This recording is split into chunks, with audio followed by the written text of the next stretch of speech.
Instead of discussing toxic masculinity, what does positive masculinity look like? It looked like when I went to the gym after being sick a week. The most buffed superhuman I see there almost every time I go to work out walks up to me and says, "Where were you, bro? I hope you didn't decide to change gym." Those 3 mad lads who took on a terrorist with a narwhal tusk, fire extinguisher, and bare hands. When I was in high school I cut my finger and my English teacher only had princess band-aids. She said I had to use one when I had BO class right after the guy sitting next to me said my band-aid looked sick and he wanted one too. Uncle Ira from Avatar. I want to know what positive masculinity looks like when you're a single guy with no kids. I like Teddy Roosevelt, speak softly and carry a big stick. If you see someone in a confrontation that they don't want to be in, step in and help them with your words and only resort to force if you really have no other choice and need to. Most people would rather save face and stop being a dick if you ask them nicely enough. If you come off super aggressive in defense of someone else, then the other person will think he has to fight you. Force doesn't have to be physical force either. Like if you see someone berating someone else, you could talk them down without having to get to their level and yelling. Using your assertive, dominant male testosterone to help the elderly put groceries in their car.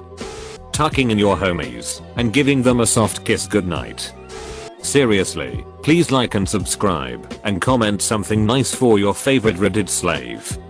One thing I think is especially hard for men is how to process anger and frustration. I think Mr. Rogers, https://youtube.com/watch V equals F9EI7YBWI gives a rough outline of what positive processing could look like. I think processing negative feelings and energy shows a ton of power and is an example of positive masculinity.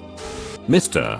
Rogers, Bob Ross, Steve Irwin, Jim Henson, you can be strong and still be kind. In fact, the greatest display of strength is to have power and not use it. A real man is capable of being cruel, but chooses not to be. A real man can break you, but would rather build you up instead. Real power comes from what you can build, not from what you can tear down.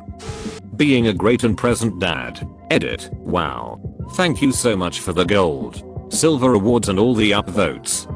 I think of my dad, who recently had his stepfather pass away. My bio grandpa was a horrible father, never present, extremely selfish, and did not put his family first. Mike, the man who I did call grandpa, showed my dad how to care for his family and work hard, but also be willing to give sound advice, be emotionally there for his children, and establish strong connections with them. Without Mike, who demonstrated the true positive masculinity, despite all his faults, my dad would not be the man he is. When I have issues I go to my dad, who gives the same good advice Mike did.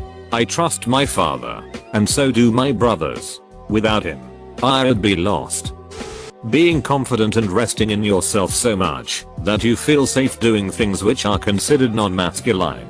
Having a tea party with a child. Putting on a dress for a bet. Your child. Just because. Showing emotions. That's a little for anyone. But masculinity often means being strong and big. So a reflective way to show your emotions and process them. Talk about them is a really positive measure. Being protective but leaving space for the people you protect. Leaving space such that people can try what they want and do what they feel they need to do. Leaving enough space that they can learn to be their first line of protection, but still being close enough around to protect them when they need it. It's fascinating to see, in the line of the above, being a caring father/role model around children. It's often forgotten that men are also part of children's world because they are so constantly seen and shown as a threat, and that's just dumb. Being comfortable wrestling and playing with children, feeling safe in looking after a child which seems lost. Being protective over children is masculine and important. Sort of strange and particular, but I always come back to that scene from To Kill a Mockingbird. https://www.youtube.com/watch V equals S2L0WQU2FEI, where Atticus puts down the rabid dog. You have this nerdy looking guy from an obviously not blue collar profession, who the sheriff hands control of the situation off to. What's up with that? Well, it's because of the very precise control of his skills that Atticus exhibits. He seems to concentrate very hard, but notice that after the shot, there's no yee-haw or any sort of bluster. He just assesses the danger, executes on what he needs to do with ice cold accuracy, and then moves on. In the movies we tend to associate firearm skill with being an action hero, so the complete absence of strutting, posturing bravado was always striking to me. The meaning of the word masculine is in its contrast, not with the word feminine, but with juvenile and immature. There's nothing toxic about lifting weights, grilling red meat, guzzling beer, etc. But when you associate those things with a reliance on self-aggrandizement and being derogatory or exclusionary towards others, e.g., the notion that showing certain emotions makes somebody else unmasculine, it careens straight towards insecurity and, thus, immaturity. The example with Atticus is such a great example of more positive masculinity to me, because first of all it does deal with a violent, even morbid, situation. It's a scene about a man killing another living being. But it's also about taking responsibility, protecting your loved ones, and the power of, as another poster here put it, speaking softly and carrying a big stick. Positive masculinity lifts other people up to accomplish their best. It says that you can accomplish your goals, and you have everything you need to do so. You can find the contacts, get the equipment, build the skills. It's teaching someone carpentry. It's volunteering at the soup kitchen. It's being a confident, generous, and hardworking in contrast to being strong, successful, or scary. Respect everyone, not only women.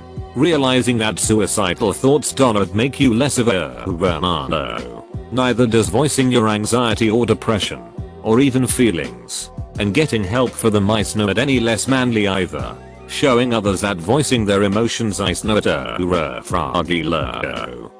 as swift as the coursing river, the force of a great typhoon, the strength of a raging fire, mysterious as the dark side of the moon. Just generally being secure in yourself and not worrying about whether or not you're manly, and instead just being yourself. It took me too long to realize that male emotion is not intrinsically bad. Many previous generations have just used it in terrible ways. You can get upset and defend yourself without messing up everyone's day. Just be aware and self-reflective about your effect on those around you, and look to improve and communicate. I grew up with many people, especially women, saying that all men are emotional cripples, and that any expression of male emotion, other than joy or playfulness, was toxic. This is not the case. The men in their life were just assholes. When a kid wants to have a tea party, you have a tea party. My 2 sons, both runners and work out regularly. One has 2 daughters, one not yet. Son with daughters worked the night shift in order to be at home with his infant daughter during the day while mom worked. Can paint a mean fingernail. Also taught them to fish and throw a football, and took them to soccer. He is a no-nonsense kind of guy, and found himself being asked fashion questions by ladies at work because he would be honest with them and had a good sense of what looked good on them. Other son has no kids yet. Ultra runner, ex-marine, PT for sports medicine, washes dishes, cooks and cleans the floor, does his own laundry, his sew is a nurse, closed bracket comma, can play just about any sport, loves American football, works with kids sports teams as a volunteer as well as at the Olympic Training Center, does not feel the need to act tough, because he really is. I've been attempting to write this thought for an hour now, but it's sort of hard for me to put into words. Please debate me if you disagree, but do not attack me, because I'm not going to attack you. Hi, male here, raised, mostly, by a single mother with a weekend dad. Definitely did not grow up with a strong male influence in my life, just like so many other boys and girls. Let me explain why that is a problem. Men are archons of confidence. I don't think that's too controversial. People look up to men because they are often strong-willed and thick-skinned. Those can be bad traits that warp into toxic masculinity unless those traits are nurtured and grown appropriately. Positive masculinity is teaching the younger generation boys and girls, what it means to feel confident, and when you should and should not be. It's about measuring your responses. It's about temperament. It's about knowing, and occasionally pushing, your limits. It's about knowing your self-worth, and knowing when someone is blowing smoke up your ass, or when they are talking out their own. Positive masculinity is not confrontational though. You need not prove your worth to anyone, except your employer obviously. You need not be braggadocious, nor self-depreciating. Neither lie, nor sell yourself short. An aspect of positive masculinity I'm always working on.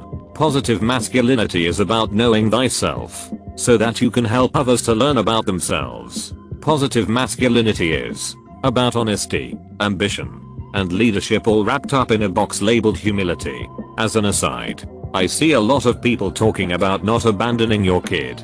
I obviously agree with that. But being a parent to your child is neither a positive nor negative trait, though abandoning your child is for sure a negative trait. You do not deserve accolades for raising your spawn. That is your duty. No special praise. It isn't an example of positive masculinity. It's an act of human decency. It's sick that we feel the need to commend men who stay with the family. Like, they made the family. They take care of it. End of story. We should treat men that abandon their families like the lowest of low. Think injures and touchables. If you're familiar with the concept. Edit. Grammar.